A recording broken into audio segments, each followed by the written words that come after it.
Hello, friends. Let me ask you, can a CEO be a truly successful one if they are slave of their results? In today's high pressure corporate world, most leaders are trapped in a cycle of result driven anxiety.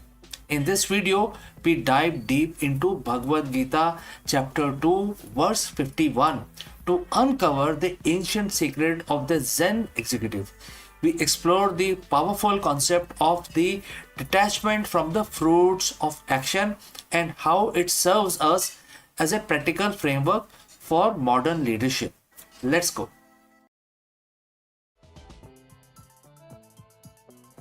Good morning, afternoon, or evening, fellow leaders. Look around you. The modern executive landscape is a battlefield of expectations. Quarterly reports, market fluctuations, shareholder demands, relentless competition, the constant pressure to innovate, to grow, to win. It's exhilarating, yes, but it's also exhausting. It is leading to unprecedented levels of executive burnout, stress, and a pervasive feeling that no matter how much you achieve, it's never quite enough. Many of us are slaves to the outcome. Our mood, our peace, and very sense of self worth often hinge on the latest ROI, the stock price, or that big deal closing. We are driven by results, which is essential for business, but often we become controlled by them. This isn't just unsustainable, it's often hinders our ability to lead effectively in a long run. However, what if there is a way to navigate this high stake environment with unwavering focus, peak performance, and the internal sense of peace that doesn't waver with external turbulence? What if you could achieve monumental success without being captive by the fear of failure or the fleeting high of victory? Today, we are going to unlock an ancient secret, a profound piece of wisdom from one of the most revered spiritual texts in the world, the Bhagavad Gita. Specifically, we will dwell into chapter 2, verse 51, and discover how its timeless message can transform you into what I call the Zen executive. This isn't about becoming a monk, it's about mastering your mind to master your domain. Let's look at the verse itself. It reads, quote starts, endowed with yogic wisdom. The wise decline the fruit of their action which binds them to the cycle of life and death. Thus liberated, they find peace and freedom from suffering. Quote close. Now, for the modern executive, the cycle of life and death might sound a bit metaphysical, but let's translate into our context. In the corporate world, this cycle can be seen as the endless loop of anxiety, attachment, temporary elation, and inevitable disappointment that comes from being overly invested in the outcome of your action. Yogic wisdom isn't just about bending your body, it's about yoga as the skill in action and the equanimity. It is the wisdom to perform your duty with full engagement, skill, and dedication, but without attachment to the specific result. The wise, the verse says, decline the fruits. This doesn't mean they don't care about success. It means they don't let the desire for or fear of the fruits define their effort or their inner state. Why is this principle so incredibly powerful for executives today?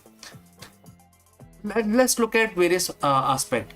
When you are not paralyzed by the fear of negative outcome or overly fixated on a positive one, your mind becomes clearer. You can assess situations objectively, make more rational choices, and take calculated risk without emotional biases clouding your judgment. Think about it. How many poor decisions have been made out of desperation for a win or a panic over a potential loss? The corporate world is inherently volatile. Projects fail, market crash, competitors emerge, If your inner peace is tied to external success, you are constantly on a roller coaster. Detachment allows you to weather the storms, learn from setbacks without being crushed by them, and maintain energy for the longer period, long haul. You become less prone to burnout because your sense of worth isn't contingent or quarterly reports. Fear of failure is the enemy of innovation.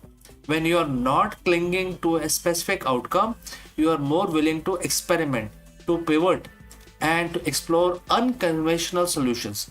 This creative freedom is a massive competitive advantage. Leaders who are not driven by ego or the need for external validation inspire greater trust and loyalty. When your team sees you committed to the work itself rather than just the personal glory or the P&L, they are more likely to follow you with conviction.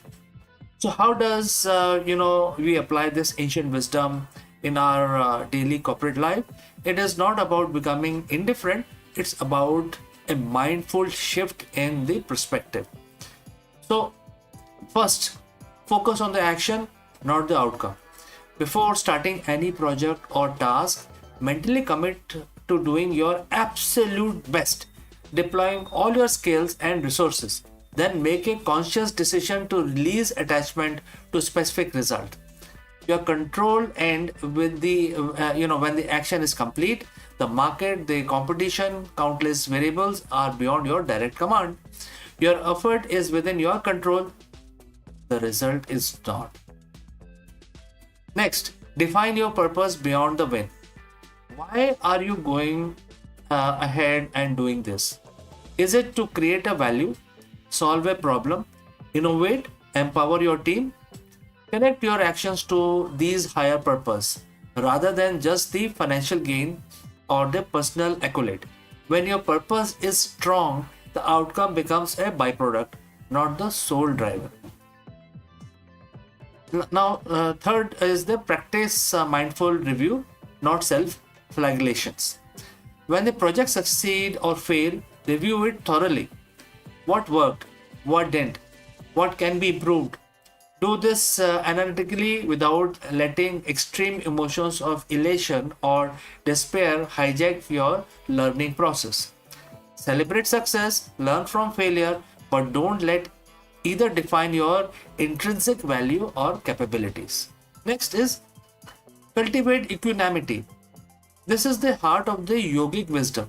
It is the ability to remain calm and composed in success and failure, pleasure and pain. This isn't about being emotionless. It's about not being controlled by your emotions.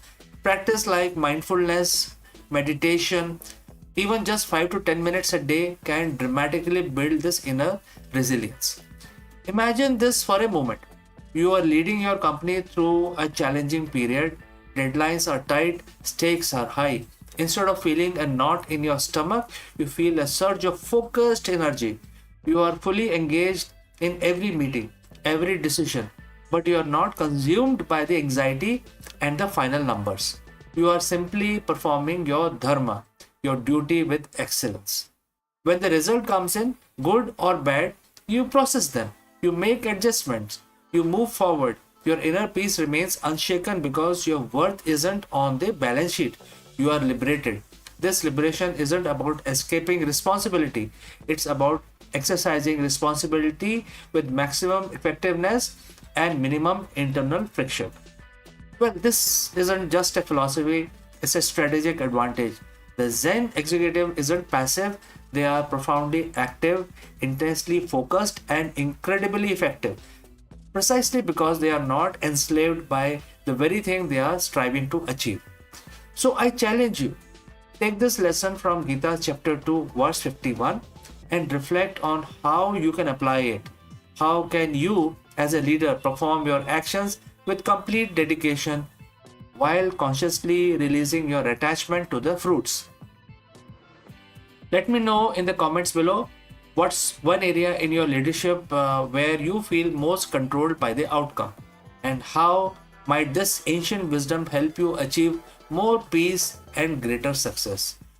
Friends, Thanks for joining live. Thanks for participating. If you found this video insightful, please like, share, and subscribe for more content on integrating timeless wisdom with modern leadership.